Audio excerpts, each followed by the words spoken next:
Hello, আসসালামু আলাইকুম। কেমন আছেন সবাই? আশা করি ভালোই আছেন। আমি আপনাদের দোয়ায় ভালো আছি। আজকে আপনাদের জন্য একটা নতুন রেসিপি নিয়ে হাজির হলাম। সেটা হচ্ছে গরুর মাংসের তেহারি।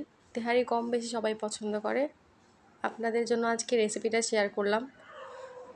গরুর মাংসের তেহারি রান্না করার জন্য আমি এখানে 1 কেজি পরিমাণ মাংস নিলাম। এই 1 কেজি পরিমাণ মাংসটা আমি একটি পাত্রে তুলে সেখানে আমি পরিমাণ মতো 1 টেবিল চামচ আদা বাটা দিয়ে দিলাম মাংসের মধ্যে। দেন আমি 1 টেবিল চামচ রসুন বাটা দিয়ে দিলাম। এই পর্যায়ে আমি 1 টেবিল চামচ জিরার ফাঁকি দিয়ে দিব। জিরার ফাঁকিটা দেওয়ার পর আমি এখানে 1 কাপ পরিমাণ পেঁয়াজ কুচিয়ে রাখা হয়েছিল আগে, সেটা আমি এখানে মাংসের সাথে দিয়ে দিব। এই পর্যায়ে আমি কাঁচামরিচটা 4-5টা কাঁচামরিচ আমি একসাথে ধুয়ে সেটা এখানে দিয়ে দিব। এই পর্যায়ে আমি পরিমাণ মতো সাদা তেল দিয়ে নিলাম। সাদা তেল দেওয়ার পরে আমি এখানে স্বাদ মতো কিছুটা লবণ এড করলাম সাথে। লবণ দেওয়ার পর আমি এখানে এই পর্যায়ে মাংসটার সাথে ভালো করে মিশাবো। হাতে ভালো মতো মেশালে ভালো, যাতে করে মাংস আর পেঁয়াজ বাকি মশলা একসাথে মিশে যায়। এই পর্যায়ে আমি এখানে তেহারি যে মশলাটা বাজারে যে কোনো দোকানেই পাওয়া যাবে, সেই মশলাটা আমি ভালো করে মাংসের মশলার সাথে মিশিয়ে একসাথে ভালো মতো হাত দিয়ে মাখিয়ে নিব। এ পর্যায়ে আমি মাংসটাকে ভালো করে মিশানোর পর এখানে আমি 1 কাপ পরিমাণ পানি, যেটা মাংসের এই মিশ্রণের মধ্যে দিব। পানিটা 1 কাপ পরিমাণ দিলেই ভালো। তারপর আমি মাংসটাকে চুলায় চড়িয়ে দিলাম। এই পর্যায়ে মাংস থেকে কিছুটা পানি ছাড়বে।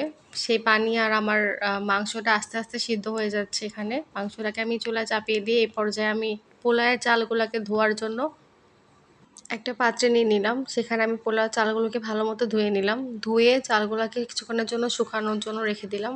চালগুলো ঝরঝরা হয়ে যাচ্ছে, যাতে করে আমি পোলাওটা রান্না আরও সুন্দর হয়। এই পর্যায়ে আমার মাংসটাও হয়ে যাচ্ছে প্রায়। এই তো মাংসটা আমার এদিকে রেডি। এজন্য মাংসটাকে আমি একটা জায়গায় তুলে রেখে তারপর পোলাওয়ের জন্য আমি এখানে পরিমাণ মতো তেল দিয়ে তারপর গরম মশলা অ্যাড করলাম। গরম মশলাটাকে আমি তেলের সাথে কিছুক্ষণ ভেজে নিলাম। তারপর আমি যে পোলাওয়ের চালটার সাথে গরম মশলা কিছুক্ষণ ভেজে নিলাম। এই পর্যায়ে আমি পোলাওয়ে কিছুটা পানি অ্যাড করলাম। 2 কাপ পরিমাণ চালের মধ্যে আমি 4 কাপ পরিমাণ পানি অ্যাড করলাম। এদিকে আমার তেহারিটাও প্রায় প্রস্তুত হয়ে যাচ্ছে। এখানে আমি তেহারিটা কিছুক্ষণ নেড়ে মিক্সড করে নিলাম ওঠানোর আগে। এদিকে আমি তেহারিটা বাটিতে তুলে নিলাম। এখানে আমি সালাদ কেটে রেখেছিলাম, শসা, গাজর, টমেটো সব কিছু একসাথে। এখানে আমি একটা 7 আপ নিয়ে নিলাম, যেটা গ্লাসে আমি ঢেলে নিলাম 7 আপটা।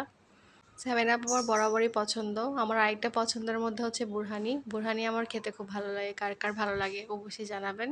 এখানে আমি কিছুটা পরিমাণ তেহারি আমার প্লেটের মধ্যে নিয়ে নিলাম।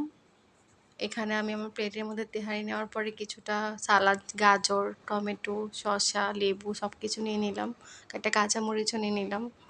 আমি এখন খাওয়া শুরু করব বিসমিল্লাহ বলে। একটু লেবুর রস আর একটু মরিচ ভেঙে নিলাম। এই তো, সবাই ভালো থাকবেন। আল্লাহ হাফেজ।